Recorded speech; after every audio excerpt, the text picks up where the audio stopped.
कि शिवरात्रि की कितनी बड़ी महिमा है।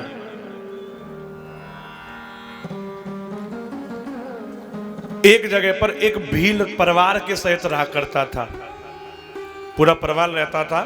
भील जाती थी, यानी कि व्याग था, जीवों को मार करके उनको ले जाता और उसको वही वो आहार था उसके पूरे परिवार का। मांसाहारी भील था वो भील, क्रूर स्वभाव वाला था, जिसका नाम था गुरुद्रोह। गुरुद्रोह नाम में गुरुद्रोह लगा है, स्वभाव भी ऐसा था, क्रूर स्वभाव वाला।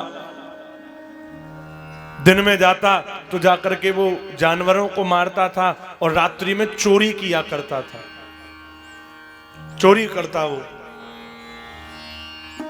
भील था। अब वो जो भील था, एक दिन संयोगवश शिवरात्रि आई। उसे पता नहीं आज शिवरात्रि है, वो नहीं जानता। संयोग से एक दिन शिवरात्रि का दिन आया जो कल निकल के गई है, ऐसी शिवरात्रि। तो उस शिवरात्रि के दिन उसके परिवारी जनों ने कहा, सब आहार नहीं किया, किसी ने भूखे थे, बोले हमें भूख लगी है, कुछ भोजन लाओ। बोले क्या करूं? बोले जाओ जंगल में और कोई मृग इत्यादि कोई भी जानवर हो मार करके लाओ, हमें तो भूख लगी है, परिवार का पोषण करना तुम्हारा कर्तव्य है। सभी परिवारीजन, माता पिता, पत्नी और पुत्रों ने उस भील से भोजन की याचना करी कि हमें भोजन प्रदान करो। भील बोला ठीक है मैं जाता हूं, आज कुछ है नहीं, समय ऐसा है, तब तक तुम लोग निराहार रहो, मैं आकर के तुम्हें भोजन का प्रबंध करता हूं। और वह जो भील था वह भील चल दिया वन में, जंगल में चल दिया, जंगल में चला गया भील।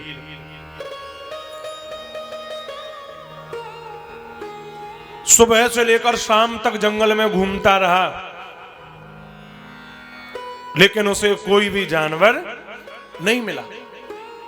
शाम हो गई, परेशान हो गया कि आज पता नहीं कैसा दिन है, आज मैं अपने परिवारी जनों का पोषण नहीं कर पा रहा, उनकी उदर पूर्ति नहीं करवा पा रहा, कोई नहीं मिला। तो शाम हो गई, बड़ा चिंतित, बड़ा परेशान वो भील। वहीं पर एक सरोवर, प्यास लगी उसे तो सरोवर पर आ गया, थोड़ा जलपान किया, पानी पिया, पर सोचा कि जब मुझे प्यास लग रही है तो जरूर किसी ना किसी जानवर को भी प्यास लगेगी, वो भी आएंगे यहाँ पानी पीने के लिए, और वो पानी पीने आएंगे तो फिर मैं उन्हें मार पाऊंगा, तब उन्हें मारा जा सकता है। यानी कि यहां पर जो भी कोई जीव जल पीने आएगा उसे मार करके मैं ले जाऊंगा, लेकिन यहां पर खड़ा रहा तो कोई नहीं आएगा। इसलिए सरोवर के किनारे एक बेल का पेड़ था, बेल पत्र का। कितने संयोग मिल रहे हैं उसके लिए। सरोवर के किनारे एक बेलपत्र का पेड़, और बेलपत्र के नीचे महादेव भी स्थापित है, भोले बाबा की शिवलिंग भी है। वो नहीं जानता ये क्या मैटर है, ना उसे ये पता आज शिवरात्रि है। पूरे दिन व्रत रहा उसका, अनजाने में, जान करके नहीं किया, कुछ मिला नहीं तो व्रत रह गया वो, अनजान करके बेल के पेड़ पर चढ़ गया। सोचा बाहर बीच में पानी प्यास लगी तो ऊपर पानी लेकर के बैठ गया, एक घड़े में चपटे में लिया पानी लेकर के ऊपर पेड़ पर बैठ गया वो, और ऊपर बैठ करके इंतजार करने लगा कि कोई शिकार आए तो मैं शिकार करूं। बैठा रहा, बैठा रहा, रात्रि का प्रथम प्रहर प्रारंभ हुआ, प्रथम प्रहर। और जैसे ही पहला पहर लगा, एक हिरणी, मृगी आकर के पानी पीने आई। उसने देखा शिकार आ गया, उसने तुरंत अपना धनुष उठाया और जैसे ही वाण निकाला तो वाण के प्रभाव से बेलपत्र के पत्ते टूट करके शिवलिंग पर गिर पड़े, और जल जो घड़े में रखा था वो जल का घड़ा मुड़ गया तो थोड़ा सा जल भी शिवलिंग पर जा गिरा। तो एक प्रहर की पूजा हो गई, अनजाने में, जानता नहीं है, पूजा हो गई। मतलब तीर निकालते समय जो बेलपत्र गिरा वो बेलपत्र भी चढ़ गया और जल भी गिर गया महादेव पर। एक प्रहर की पूजा हो गई। वाण जैसी साधना चाहा, हिरणी ने देखा कोई आवाज हुई है, क्योंकि बेलपत्र गिरा जल गिरा तो आवाज हुई। हिरणी ने तुरंत ऊपर देखा और वाण देख करके हिरणी घबरा गई, क्योंकि अब मुझे ये मार डालेगा। तो उस हिरणी ने व्याग से कहा कि क्या कर रहे हो तुम, मुझे सत्य कहो, क्या करने जा रहे हो तुम।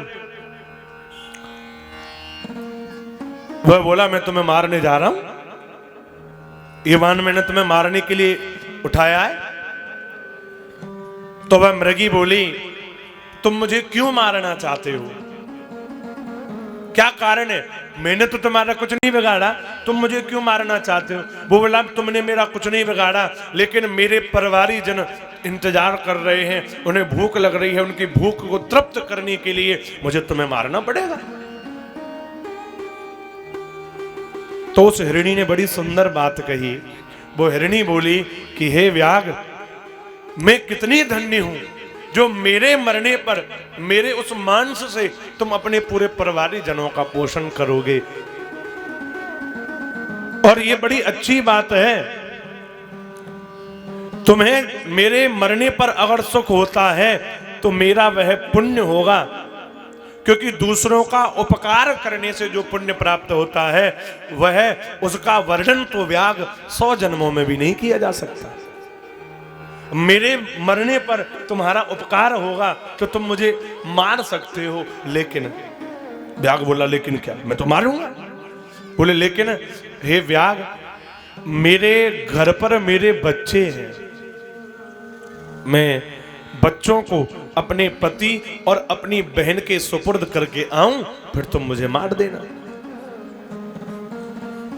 क्योंकि मैं स्वयं कह रही हूं मेरे मरने पर अगर तुम्हारे पारिवारिक जनों का पोषण होता है तो ये मेरे लिए बड़ा उत्तम है। मेरा देह किसी के तो काम आए।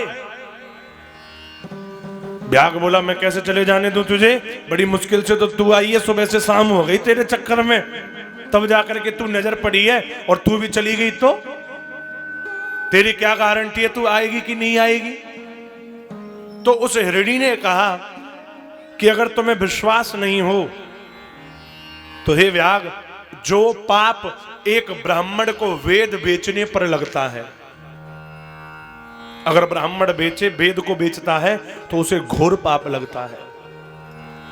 जो पाप ब्राह्मण को वेद बेचने पर लगता है, जो पाप स्त्री को अपने पति के साथ में द्रोह करने पर लगता है, वह पाप मुझे लगे। अगर मैं नहीं आऊं तो मेरी बात सत्य मानो, मैं आऊंगी, विश्वास करो। बस इतना है कि मैं अपने परिवारी जनों से एक बार मिलकर के आ जाऊं, सारे परिवार के लोग हम मिलकर के मैं उन्हें सुपुर्द कराऊंगी अपने पुत्रों को, और फिर तुम मुझे मारना। एक प्रहर की पूजा का प्रभाव था ये, वरना उसका तो क्रूर स्वभाव था, वो तो मार डालता। लेकिन जो एक प्रहर की पूजा अनजाने में हो गई, थोड़ा मन शुद्ध हुआ था, इसलिए उसने कहा ठीक है चली जा, जा पर आ जाना, ऐसा मत करना कि ना आए। और वह हिरणी चली गई। वह हिरणी गई थी, लेकिन तब तक उसकी जो बहन थी वो निकल आई। बोली बहन नहीं लौट करके आई, कहां रह गई। वो निकल आई और वो क्या कह के गई थी, सबसे मिलकर के आऊंगी, इसलिए वो अब बहन का इंतजार कर रही है कि बहन आए तो उसे मैं अपने पुत्रों को दूं। और वो जो छोटी बहन है वो खुद सरोवर पर आ गई पानी पीने के लिए। व्याग ने देखा दूसरी आ गई, चलो वो तो गई लेकिन इसे ऐसे नहीं छोड़ूंगा। उसने जैसे फिर से अपना वाहन निकाला, दूसरा प्रहर रात्रि का, वाहन निकालते समय फिर पुनः बेलपत्र गिरा और फिर पुनः जल गिरा। दूसरे प्रहर की पूजा हो गई, दूसरे प्रहर की पूजा हो गई महादेव की। और उसने जैसे ही वाहन निकालना चाहा, फिर उस दूसरी हिरणी ने भी देखा, वो पूछने लगी क्या करोगे। बोला तुझे मारूंगा, तेरी जैसी एक चली गई है, आई नहीं लौट करके अभी तक। बोले देखो ऐसा है व्याग, तुम मुझे मार देना, मैं भी तैयार हूं अपने प्राण देने के लिए। उसने भी वही बात कही, लेकिन मेरे घर पर मैं उनको बता तो आऊं कि अब मैं नहीं आऊंगी दोबारा लौट करके, भैया मेरा इंतजार मत करना। मेरी बहन है, उसका पति है, उसके बच्चे हैं। वो बोला वो भी ऐसी कह के गई थी, तू भी ऐसी कह रही है। बोले हाँ, वो जो भी कह के गई हो, लेकिन मुझे तो जाना है। बोले तू भी नहीं आई तो? नहीं आई तो क्या होगा? उसने कहा कि देखो, अगर मैं नहीं आई तो जो पाप महादेव की निंदा करने पर लगता हो, शिव पूजा भंग करने पर लगता हो, शिव अपराध करने पर लगता हो, वह पाप मुझे लगे। व्याग के मन में थोड़ी और दया आ चुकी थी, क्योंकि उसके दूसरे प्रहर की पूजा शिवरात्रि को अनजाने में हो चुकी थी। उसने फिर कहा चलो वो तो गई, तू भी जा जा, आ जाना, पर क्योंकि मेरा परिवार मेरा इंतजार कर रहा है, वो भूखा है, मेरे परिवार के लोग भूखे हैं, वो इंतजार करेंगे मेरा, आ जाना। और वो हिरणी भी चली गई। ये दोनों हिरणी जब अपने अपने घर पे पहुंची, तब तक उसका पति वो पानी पीने वहां आ गया, वो हिरण आ गया। अब मृग की बारी, और मृग के जब आया तो तीसरा प्रहर रात्रि का लगा, और उस समय उसने जब मृग पर बाण साधा तो फिर पुनः वही घटना हुई, क्योंकि जब बाण निकाले तो बेलपत्र तो टूटना, पत्तों में अड़ता, वो निकालता तो पत्ता टूटता, और नीचे शिवलिंग थी तो शिवलिंग पर फिर बेलपत्र और जल चढ़ गया। तीसरे प्रहर की पूजा हो गई। हिरण ने कहा क्या करना चाहते हो? बोला मैं तुम्हें मारना चाहता हूं, 6 घंटे हो गए, क्या करूं? 2 लोग चले गए हैं, तीसरा प्रहर प्रारंभ हो रहा है, तीसरा प्रहर लग गया। इंतजार करते करते मेरे परिवारीजन सुबह से भूखे हैं, अब तुम मरने के लिए तैयार हो जाओ। मन शुद्ध हो चुका था उसका, क्योंकि तीसरी पूजा हो चुकी है। तो उस हिरण ने भी वही बात कही, भैया तुम हमें मार लेना, मर कर के हम तेरे काम आएंगे, इससे बड़ा मेरे इस शरीर का क्या सदुपयोग होगा? ये देह किस काम आने वाली है? तेरे काम आ जाए।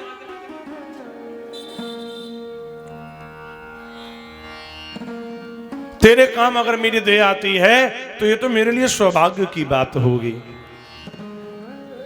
क्योंकि हर जानवर की देह भी काम आ जाती है जी।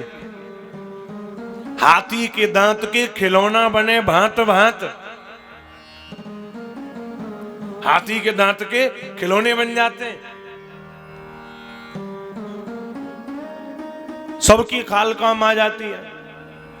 हाथी के दांत के खिलौना बने भांत भांत, और बकरे की खाल आज ढोलक चढ़ाई है, देखो बजती है ना, कितनी सुंदर, लोग नाचते हैं। हाथी के दांत के खिलौना बने भांत भांत, बकरे की खाल आज ढोलक चढ़ाई है। रे मन मूरख तू काहे को गुमान करे, या मानव की देह कछु काम नहीं आई है। किस काम आती है ये मनुष्य की देह? कुछ काम नहीं आती। गाड़ दोगे, जला दोगे, किसी के काम नहीं आती। सबका कुछ ना कुछ काम आ ही जाता है। जब सबकी देह काम आ रही है, लेकिन ये मनुष्य की देह काम नहीं आती है, तो वह हिरण भी क्या कह रहा है? मृग की देह, मृग कह रहा है मुझे तुम स्वीकार कर लेना, मैं अपनी देह देने के लिए तैयार हूं, लेकिन मैं अपने परिवारी जनों को बोल करके आऊं, फिर तुम उसे मार देना, तुम मुझे फिर मार देना, फिर मैं अपने प्राण देने के लिए तैयार हूं। हिरण बोला तू भी उन जैसा निकला रे। उस व्याघ्र ने कहा तू भी उन्हीं जैसा निकला। हिरण बोला देखिए मुझे एक बार जाने दो, मैं जरूर आऊंगा, मुझ पर विश्वास करो। बोले विश्वास तो उन पर भी किया, पर जब उन पर भी किया तो तुझसे कौन सा बैर? ये 3 प्रहर की पूजा का प्रभाव है, इसलिए उसने कहा ठीक है चला जा, जो किस्मत में होगा देखा जाएगा, देखा जाएगा, भैया तू भी जा। चला जा। अब ये तीनों के तीनों परिवारीजन अपने बच्चों से मिले, मृग, वो हिरणी और उसकी बहन, सब मिल गए। अब सबने अपनी अपनी बात बताई। बोले मैं वचनबद्ध, दूसरा बोला मैं भी वचनबद्ध, तीसरा बोला मैं भी वचनबद्ध। बोले कहां पे? बोले सरोवर पे। वही तो बोले एक ही है वो तो, यानी कि एक के हम तीनों शिकार हैं। तो हिरणी बोली ऐसा है, मैंने वचन दिया है, मैं चली जाती हूँ, पहले वचन मेरा है, मैं चली जाऊंगी, आप लोग मेरे बच्चों का ध्यान रखना। छोटी बोली नहीं नहीं बहन, तुम कैसे चली जाओगी, मैं जाऊंगी, तुम इन बच्चों का ध्यान रखना। पति बोला मेरे होते हुए तुम जाओगे, मेरे होते हुए तुम मरोगे, क्यों मरना चाहते हो भाई? पहले मैं जाऊंगा, क्योंकि परिवार का कल्याण स्वामी तो मैं हूं, तो मैं चाहूंगा ना परिवार का कल्याण करना। पहले मैं मरूंगा, बाद में तुम लोग कुछ भी करना। लेकिन तीनों में निर्णय नहीं हो रहा, तीनों आपस में जिद कर रहे हैं, पहले मैं जाऊंगा, पहले मैं जाऊंगा, मैं जाऊंगा। तो तीनों ने क्या निर्णय किया पता है? बोले एक काम करते हैं स्वामी, इन बच्चों को पड़ोसियों को दे चलते हैं, हम तीनों चलते हैं, तीनों कल्याण करेंगे उसके परिवार का। मरेंगे तो कम से कम तीनों साथ, और उसके परिवार का कई दिन तक पोषण तो होगा, क्योंकि उसने प्रतीक्षा बहुत करी है हमारी। चलिए, तो पड़ोसियों को उन्होंने अपने बच्चे दिए और वो चल दिए। तीनों मृग, तीनों हिरण चले। जब तीनों हिरण चले तो बच्चे भी आ गए। बोले हम भी नहीं रहेंगे, जो माता पिता का होगा वो हमारा भी होगा, हम माता पिता के बना नहीं रह सकते। पीछे पीछे भागे चले आए वो छोटे छोटे हिरण, और आकर के व्याघ से कहा। व्याघ ने देखा तब तो एक था, अब तो कई आ गए, बच्चे भी हैं, बड़े भी हैं, अच्छा है, काम चलेगा कई दिन। उन्होंने कहा हे व्याघ, अपना बाण चलाओ और हमें मार करके अपना आहार बनाओ, क्योंकि हमने तुम्हें वचन दिया था और हम वचन के उस प्रभाव से आ चुके हैं। उसने उसी समय बाण निकाला। बाण निकालते समय फिर पुनः चौथे प्रहर की पूजा के लिए बेल पत्र गिरा और पूरा घड़ा उल्टा हो गया, सारा जल गिर पड़ा शिवलिंग। चौथे प्रहर की पूजा हो गई, और जैसे ही चौथा प्रहर पूजित हुआ, महादेव की आराधना हुई, मन एकदम शुद्ध हो गया उसका। बाण साध नहीं पाया, मन में विचार आया कि मेरे जीवन को धिक्कार है, ये लोग कितने वचनबद्ध हैं, कितने श्रेष्ठ हैं, ये एक दूसरे को बचाने के लिए, प्राण देने के लिए सब चले आए, इन्होंने अपने वचन की रक्षा करी है। जो वचन दे गया वो आ गया। अरे मुझ मनुष्य से अच्छा तो इन जानवरों का देह है, ये दूसरे का कल्याण के बारे में कितना सोचते हैं, और मैं केवल अपने बारे में सोचता आया। इन्हें तनिक भी अपने मरने का कोई दुख नहीं है, और हम कितने मूर्ख रहे जो इन्हें मारते रहे। उसके हृदय में जब यह पवित्रता आई है, हृदय में यह भाव आया, उसने धनुष बाण रख दिए और उसने क्या कहा कि हे मृगु, तुम्हारे इस निश्चल प्रेम को देख करके, सत्य को देख करके मेरे हृदय में भी आज ये भाव आ गया है, आज के बाद में किसी भी जीव की हत्या नहीं करूंगा। चले जाओ, वापस चले जाओ, सब परिवार स आनंद से तुम वहीं रहो। जब ये वाक्य कहे हैं तो हे नारद, उसी समय वहां शिवलिंग में से महादेव प्रकट होकर के आ गए हैं। बोले शंकर भगवान की। मैं बड़ा प्रसन्न हूं तुझसे भील, तूने मेरे हृदय को प्रसन्न कर डाला रे। कितनी बड़ी बात तूने आज कर दी है। भील बोला भगवान, मैंने नहीं, मुझसे बड़े तो ये हिरण हैं, इन्होंने हमारे परिवार के उदर पूर्ति हेतु ही अपने प्राण देने का जो निश्चय कर लिया, ये महान है, हम महान नहीं है। हमसे ज्यादा महान तो ये हैं। महादेव ने कहा लेकिन तूने मेरी शिवरात्रि का व्रत किया। बोला कौन सी शिवरात्रि? बोले आज शिवरात्रि थी भी, और तूने शिवरात्रि में व्रत भी किया और चारों प्रहर की पूजा भी मेरी करी है, बेलपत्र और जल चढ़ा करके। कितने बोले? बोले बाबा अनजाने में चढ़ा हुआ जल और बेलपत्र भी उन्होंने वैसे ही स्वीकारा है जैसे कोई जानबूझ करके चढ़ाता है, अनजाने में किया हुआ। ये शिवरात्रि व्रत की महिमा है। महादेव ने कहा कि हे भील वरदान मांगो, तो भील ने कहा प्रभु मेरा मन आपकी भक्ति में लग जाए, मुझे तो यही वरदान चाहिए। क्योंकि जब आप अनजाने में की हुई पूजा पर इतने प्रसन्न हो रहे हो नाथ, तो फिर मैं अगर जानबूझ करके आपकी सेवा करूंगा तो मेरा कितना कल्याण होगा, कितना कल्याण होगा।